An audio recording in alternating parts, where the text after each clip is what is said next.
Hi guys, இது நம்ம ஊழமோட second day. Time வந்து இப்போ 5 மணி ஆச்சு, காலையில் 5 மணி. ஸோ வந்து இப்போ கோயிலுக்கு போயிட்டுருக்கோம்.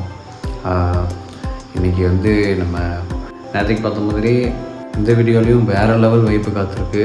ஸோ வந்து எல்லோரும் கனெக்ட்லேயே இருங்க. ஸோ ஊரத்துக்கு ஓகே கைஸ், பார்த்தீங்கல்ல விஷுவலை, அந்த சத்தத்தை பார்த்தீங்கல்ல, என்னடா இடிக்குதா மழை வரப்போகுதா அப்படின்னு சொல்லி நினைக்காதீங்க. அதுதான் செலிப்ரேஷனோட அந்த லாஸ்ட்டு பட்டாசு இப்போ வந்து வெடிச்சிக்கிட்டு இருக்கு. செகண்ட் டே செலிப்ரேஷன், அதுக்காக தான் போயிட்டுருக்கோம். பூரம் முதல்ல நாங்கள் வந்து எப்போவுமே செகண்ட் டே போகும்போது கோயிலேருந்து தான் ஸ்டார்ட் பண்ணுவோம். இப்போ வந்து கோயிலுக்கு போயிட்டுருக்கோம். அந்த கடைசியாக வெடிக்கிற வெடி வெடிச்சுக்கிட்டு இருக்கு. இதோட இனி வெடிக்க மாட்டாங்க பட்டாசு. நீ காலையில் ஒரே ஒரு பட்டாசு வைப்பாங்க, அவ்வளோதான். ஸோ வந்து அந்த க்ரௌட், அந்த காலையில் அந்த க்ரௌடு தான் பார்த்துட்ருக்கீங்க. இந்த வெடி சத்தத்துக்காக எல்லாருமே வந்து நைட்டே வந்துடுவாங்க. நைட்டே வந்து அங்கேயே தங்கியிருந்து நடுராத்திரியில் ஒரு பட்டாசு வெடிப்பாங்க. அதுக்கப்புறம் ஒரு 2 தடவை பட்டாசு வெடிப்பாங்க. ஸோ அதெல்லாமே பார்த்து முடிச்சுட்டு அங்கேருந்து கிளம்பி போகிற கூட்டம் தான் இதெல்லாமே. செம்ம கூட்டம் இல்லை, எவ்வளோ பேர் இருக்காங்க பாருங்கள். ஸோ அந்த கரெக்டான நேரத்துலேயே வந்திருக்க வேண்டியது. பார்த்திங்கன்னா வெடியெல்லாம் ஸ்டார்ட் ஆகிடுச்சு, அதுக்கப்புறம் தான் வந்தோம்.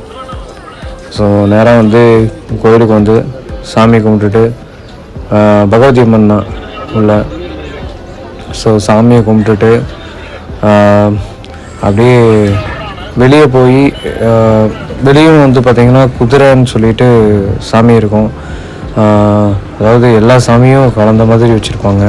சிவபெருமான், விஷ்ணு, கிருஷ்ணர், ஸோ எல்லாமே, பகவதி அம்மன் எல்லாமே வந்து கலந்த மாதிரி சாமி வச்சுருப்பாங்க. கிட்டத்தட்ட ஒரு 3 ஊர் வந்து சேர்ந்து நடத்துவாங்க. ஒவ்வொரு ஊருக்கு வந்து ஒவ்வொரு குதிரை இருக்கும். ஸோ அதாவது அங்கேருந்து பார்த்திங்கன்னா ஒரு பாத யாத்திரை மாதிரி தான், அந்த குதிரையை தூக்கிட்டு போவாங்க. ஸோ அந்த விஷுவல்ஸ் நான் வந்து இதில் ஆட் பண்ணியிருக்கேன் பாருங்கள், வேறு லெவல் வைப்பாக இருக்கும். ஸோ கரெக்டாக நாங்கள் கோயிலெல்லாம் முடிச்சுட்டு அப்படியே ஃபுல்லாக வந்து கோயிலெல்லாம் சுற்றி முடிச்சுட்டு போய் நிற்கிறோம். பார்த்திங்கன்னா செம ஷாக்கிங்கு. யானை, திடீர்னு கோயிலுக்குள்ளே யானை வந்துருச்சு. ஸோ அப்படியே ரொம்ப க்ளோஸ்அப்பில் அப்படியே சுற்றி போச்சு. நம்ம இங்கே பேரூரில் எல்லாம் பார்த்துருக்கோம், யானையை பார்த்துருக்கோம். எப்போயுமே வழக்கமாக வந்துட்டு இங்கேயே பேரூர்லேயே இருக்கும், போகும்போது பார்க்கலாம். பட் வந்து ஒரே நேரத்தில் வந்து 4-5 யானையை பக்கத்தில் பார்க்குறது வந்து வேறு லெவல் வைப்பு இல்லையா? ஸோ அதுதான் நடந்தது.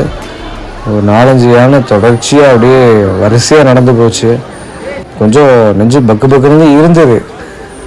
இருந்தாலும் இதெல்லாம் லைஃப்பில் சில டைம் தான் நடக்கும். ஸோ அதனால் தைரியமாக பக்கத்தில் நின்று பார்த்தாச்சு. இப்போ வேறு லெவலில் இருக்குல்ல பார்க்குறதுக்கு. ஜைஜான்டிக்காக இருக்குது அப்படியே பார்க்குறதுக்கு. எனக்கு வேறு பயம், ஏன்னா நேற்றுக்கு பூரமில் வேறு திடீர்னு ஒரு யானைக்கு மதம் பிடிச்சின்னு சொல்லி ப்ராங்க் பண்ணிட்டானுங்க. எல்லோரும் தெரிச்சு ஓடிட்டாங்க. அப்புறம் ஓகே, அப்புறம் பார்த்தா ப்ராங்க்குன்னு சொல்லிட்டாங்க கடைசியில். ஸோ அதனால் கொஞ்சம் யானையை கொஞ்சம் பக்கத்தில் நிற்கிறதுக்கே பயமாக தான் இருந்துச்சு. சிப்பி தான் வந்து தைரியமாக நில்லு, இப்போலாம் எவ்வளோ பேர் சுற்றி நிற்கிறாங்க பாருன்னு சொல்லிட்டு என்னையும் சேர்த்து கூடவே நிற்க வச்சுட்டு இருந்தா. ஸோ இந்த இடம் போயிட்டுருக்கோம் இல்லையா, இனி இந்த இடத்துல இருந்து அப்படியே இங்கே ஒரு குதிரை இருக்கும். குதிரை சாமி, இது ஒரு ஊரோட குதிரை சாமியாக வச்சு வழிபட்டு இருப்பாங்க. ஸோ வந்து இங்கே போய் சாமி கும்பிட்டுட்டு நம்ம அப்படியே நடந்து போய் இப்போ யானை அப்படியே வரிசையாக யானை நிற்க வச்சுருப்பாங்க. நிற்க வச்சு சண்டை மேளம் அடிப்பாங்க. அந்த சண்டை மேளம் வந்து பார்ப்போம். பார்த்தீங்களா யானையை அப்படியே வரிசையாக போய்கிட்டு இருக்கும். உள்ளே, அதாவது வெளியே இருந்து உள்ளே கோயிலுக்குள்ளே போய் கோயிலுக்குள்ளே அலங்காரமெல்லாம் பண்ணி யானையை வந்து வெளியே கூப்பிட்டு வருவாங்க. ஸோ வந்து நீங்கள் பாருங்கள், அலங்காரம் பண்ணி இப்போ யானை வெளியே வரும் பாருங்கள் கொஞ்சம் நேரத்தில். ஸோ அந்த க்ரௌட், அந்த வைப்பு வேறு லெவலில் இருக்குல்ல. காலையில் இது பார்த்திங்கன்னா ஒரு 5 மணி 6 மணி இருக்கும். இப்போ நீங்கள் பார்த்துட்டு இருக்கிறது வந்து வேறு ஊரோட ஒரு குதிரை. ஸோ இந்த மாதிரி ஒவ்வொரு ஊருக்கும் ஒவ்வொரு குதிரை அவங்க வந்து இந்த மாதிரி அழகுபடுத்தி இது கடவுளாக அவங்க வந்துட்டு வழிபடுற அந்த குதிரை. ஸோ ஒவ்வொரு ஊர்லேயும் இந்த மாதிரி அழகுபடுத்தி கொண்டு வருவாங்க. ஸோ அந்த பாருங்கள் யானை வந்து அலங்காரம் பண்ணி வெளியே வருது. ஸோ அப்படியே நீ ஒவ்வொரு யானையாக உள்ளே போயிட்டு அலங்காரம் பண்ணிவிட்டு வெளியே வந்து அந்த இடத்துல நிற்க வச்சு ஒரு பார்த்திங்கன்னா சண்டை அடிப்பாங்க. அப்படியே வேறு லெவல் செலிப்ரேஷனாக இருக்கும். ஐயோ பாருங்க எவ்வளோ க்ளோஸ்அப்பில் இப்படி தான் வந்துட்டு இருந்தது திடீர்னு. நான் கொஞ்சம் டரில் தான் இருந்தேன், என்னடா இவ்வளோ க்ளோஸ்அப்பில் வந்துட்டுருக்கேன்னு. பார்த்தீங்களா கிராசிங்க, அப்படியே ஒரே நேரத்தில் 2 யானை பா வேறு லெவலில் இருக்குல்ல. ஐயோ இந்த யானைகள் எல்லாமே வந்து திரிஷூரில் இருந்தால் கொண்டு வருவாங்க போல இருக்குது. ஏன்னா பூரம் வந்து மெயினாக இருக்கிறதுலே பெரிய புறம் வந்து திரிஷூர் புறம் தானே. ஸோ வந்து அங்கேருந்து அந்த யானைகள்லாம் குருவாயூர் அந்த திரிஷூர் எல்லாமே அங்கேருந்து தான் வரும். ஸோ திரிஷூரில் அந்த யானைகள் சரணாலயமும் இருக்குதுன்னு நினைக்கிறேன், எலிஃபண்ட் சாங்சுரி. ஸோ அங்கேருந்து கொண்டு வந்து இந்த ஃபங்க்ஷன்லாம் முடிச்சுட்டு திருப்பி அங்கேயே லாரியில் ஏற்றி கொண்டு போவாங்க. பாருங்கள் அலங்காரம் பண்ணி எல்லா யானைகளையும் வெளியே வந்துருச்சு. ஸோ இனி வந்து செண்டை மேலே அடிப்பாங்க. அப்படியே வரிசையாக யானைகள் நிற்க வச்சு பாருங்கள். இப்போ இந்த இடம் தான் இங்கே நிற்க வச்சு எப்போவுமே வந்து ஒரு செண்டை மேளம் அப்படியே வந்து வேறு லெவல் வைப்பாக இருக்கும். அந்த செண்டை மேளம் தான் வந்து இங்கே ஸ்பெஷல்னே சொல்லலாம். சொல்லப்போனால் அப்படியே சாமியை வந்து யானை மேலே ஏற்றி நாராயணர் சிவபெருமான் அப்படியே இது வந்து ஒவ்வொரு ஊருக்காரங்க நடத்துறது. ஒவ்வொரு ஊருக்காரங்க தனித்தனியாக நடத்துறது.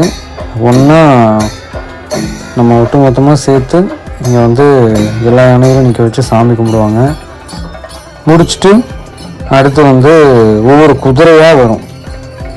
ஒவ்வொரு ஊருக்காரங்களாம் அவங்களோட குதிரையை வந்து தன்னோட தோளில் வந்து சுமந்துட்டு வருவாங்க. குதிரை வந்து அந்த ஒரு இலக்கை வந்து போய் அடையிறதுக்குள்ளே அவங்களுக்கு அந்த வெயிட் ஜாஸ்தி ஆகும். ஓகேங்களா, அதுதான் இந்த திருவிழாவோட ஸ்பெஷல் சொல்லப்போனால்.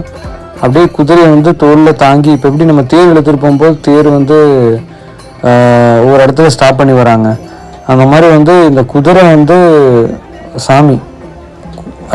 சாமியை வந்து பல்லக்கில் தூக்கிட்டு போகிறாங்க. ஸோ ஒவ்வொரு இடத்துலையும் சாமியை வந்து தூக்கிட்டு போகும்போது இந்த பல்லக்கு வந்து வெயிட் ஆயிரும், தூக்க முடியாமல் அப்படியே ஒரு சைடாக சாய்வாங்க. பார்த்தீங்கன்னா இந்த சாய்கிறாங்க பார்த்தீங்களா. ஸோ இந்த மாதிரி வெயிட்டு தாங்க முடியாமல் சாய்வாங்க. அப்படியே சாய்ச்சி ஒவ்வொரு இடமா அப்படியே அங்கேருந்து கொண்டு போவாங்க. இந்த பூரம் செலிப்ரேஷனோட எண்டு வைபு அப்படின்னு சொல்லி பார்த்தீங்கன்னா இதுதான். இந்த வெட்ட வெளியில் தான் வந்து அப்படியே இந்த இடத்துல தான் வந்து அப்படியே கூப்பிட்டு போவாங்க. பாருங்கள் இப்போ இந்த ஒரு குதிரை போதா, ஒவ்வொரு குதிரையாக அப்படியே ஒவ்வொரு ஊருக்காரங்களாம் வந்து தூக்கிட்டு வருவாங்க. ஸோ வேறு லெவல் வைப்பாக இருக்குல்ல பார்க்குறக்கு. நம்ம ஊரில் எப்படி ஒரு சில இந்த ஆகமங்கள்லாம் வந்து ஃபாலோ பண்ணுறாங்களோ ஒரு கோயிலில், அந்த மாதிரி இங்கே கேரளாவில் ஆலத்தூரில் இது வந்து பறக்காட்டு காவு அப்படின்னு சொல்லுவாங்க. பார்த்தீங்களா, அதுக்குள்ளே பட்டாசு வெடிக்க ஆரம்பிச்சிட்டாங்க பார்த்தீங்களா. இது ஜஸ்ட்டு ஒன்ஸ் வச்சாங்க, சடனாக நாங்கள் வந்து பார்த்துருக்கும்போது திடீர்னு வச்சுட்டு இருந்தாங்க. அது பகலில் பார்க்கறதுக்கு பாருங்கள் அப்படியே இந்த புகையெல்லாம் எப்படி இருக்குன்னு வேறு லெவலில் இருக்குல்ல. அதுவும் இந்த தடவை என்னமோ வந்து இவங்களுக்கு சவுண்டு கொஞ்சம் அதிகமாக வச்சுக்கலான்னு பர்மிஷன் கிடச்சிருச்சாமா. ஐயோ என்ன ஒரு சத்தம், எங்கேயோ வீட்டுக்குள்ளே இருக்கிறோம் பார்த்தீங்கன்னா நெஞ்செல்லாம் அப்படியே அதிருது. அந்த மாதிரி வந்து பட்டாசை வச்சு வேறு லெவல் வைப்பு பண்ணிட்டாங்க. நல்ல என்துவாக இருந்தது பார்த்தீங்கன்னா. நல்ல செலிப்ரேஷன்னா வேறு லெவல் செலிப்ரேஷன். ஆனால் இந்த கேரளாவில் வந்து நான் வந்து ஒரு விஷயம் கற்றுக்கிட்டேன்னா, எல்லாருமே வந்து ஒரு ஃபேமிலியாக இருக்காங்க சொல்லப்போனால். ஒரு செலிப்ரேஷன் அப்படின்னு சொல்லிட்டு இங்கே வந்து இப்போ நடந்துட்டு இருக்கும்போதெல்லாம் பார்த்திங்கன்னா அந்த ஒரு ஊருக்குள்ளேருந்து வராங்க எல்லாருமே மேக்ஸிமம் தெரிஞ்சவங்களாக தானே இருப்பாங்க. பக்கத்தில் ரிலேஷன்ஸு, ஃபேமிலி ஃப்ரெண்ட்ஸ் அந்த மாதிரியே தான் இருக்காங்க. அப்படியே பயங்கர ஃப்ரெண்ட்லியாக இருக்காங்க, பயங்கர ஹெல்ப்ஃபுல்லாக இருக்காங்க. எனக்கு அது வந்து ரொம்ப ரொம்ப ஒரு பிடிச்ச விஷயமா இருந்தது. இன்ஸ்பிரேஷனாக நான் எடுத்துக்கிட்டேன் சொல்லப்போனால். நம்மளும் இந்த மாதிரி வந்து இருக்கணும் அப்படின்னு சொல்லிட்டு எனக்கு ஒரு ஆசையாக இருந்தது. என்னடா இது ரோடெல்லாம் ஒரே இந்த குப்பையாக இருக்கே அப்படின்னு சொல்லி நினைக்காதீங்க. இவங்க என்ன பண்ணுவாங்கன்னா, இந்த நைட்டு அந்த செலிப்ரேஷன், இந்த பூரம் ஃபங்க்ஷன் பட்டாசு வெடிச்சாங்க இல்லையா, அது முடிச்சுட்டு இங்கே வந்து மேக்ஸிமம் இங்கே எல்லாருமே வந்து அங்கேயே படுத்து தூங்கிடுவாங்க போல். அதாவது இந்த இடங்கள் இருக்கு இல்லையா, இங்கே எல்லாத்துலேயும் அப்படியே இந்த பூரம் செலிப்ரேஷன் பட்டாசு வெடிச்சதெல்லாம் முடிஞ்சதுக்கப்புறம் படுத்து தூங்கிடுறாங்க. தூங்கிட்டு இந்த நடுராத்திரி ஒரு பட்டாசு வெடிப்பாங்க. ஒரு 12:30 மணிக்கு அந்த பட்டாசு வெடிப்பாங்க. அந்த பட்டாசு வெடிக்கும்போது எந்திரிச்சு அவங்க வந்து செலிப்ரேட் பண்ணிவிட்டு, அந்த கேப்பில் எந்திரிச்சு செலிப்ரேட் பண்ணிவிட்டு அங்கேயே படுத்துக்கிறாங்க சொல்லப்போனால். ஸோ இது வந்து இன்னொரு ஊரோட ஒரு குதிரையை வந்து நீங்கள் பார்த்துட்ருக்கீங்க. இன்னொரு ஊரோட ஒரு சாமி பல்லக்கில் வந்துகிட்ருக்கு பார்த்தீங்களா. வெயிட்டில் வந்து அப்படியே ஒன் சைடாக சாயும், தூக்க முடியாமல் அப்படியே ஒன் சைடாக சாய்வாங்க. அப்புறம் மறுபடியும் வந்து திரும்ப சுமந்துட்டு அப்படியே வந்து போவாங்க. ஸோ இது வந்து இங்கே ரொம்ப ஸ்பெஷலான ஒரு செலிப்ரேஷன் சொல்லப்போனால். க்ரௌடு பாருங்கள், சும்மா அப்படியே அள்ளுதில்லை க்ரௌடு பா. அதுவும் இந்த மார்னிங் வைப்பில் இந்த கோயில் செலிப்ரேஷன், டெம்பிள் செலிப்ரேஷன் பார்க்கும்போது சிறப்பாக இருந்தது. அங்கே தெரியுதுங்களா உங்களுக்கு ஒரு பந்தல் தெரியுதா? அங்கே தான் வந்து நம்ம போன வீடியோவில் வந்து போட்டிருப்போம் யானை பந்தல். ஸோ யானைகள்லாம் வரிசையாக நின்று அங்கே தானே வந்து இந்த செண்டை மேளமெல்லாம் அடிச்சிட்டு இருந்தாங்க. போன வீடியோ யாராவது பார்க்காம இருந்தீங்கன்னா போய் பாருங்கள், அதில் வந்து போட்டிருப்பேன் நான். ஸோ இந்த வீடியோ உங்களுக்கு பிடிச்சிருக்குன்னு நம்புகிறேன். பிடிச்சிருந்தா லைக் பண்ணி, கமெண்ட் பண்ணி, ஷேர் பண்ணுங்கள். மறக்காமல் இந்த சேனலை சப்ஸ்கிரைப் பண்ணிக்கோங்க. இன்னொரு வீடியோவில் பார்க்கலாம். வணக்கம்.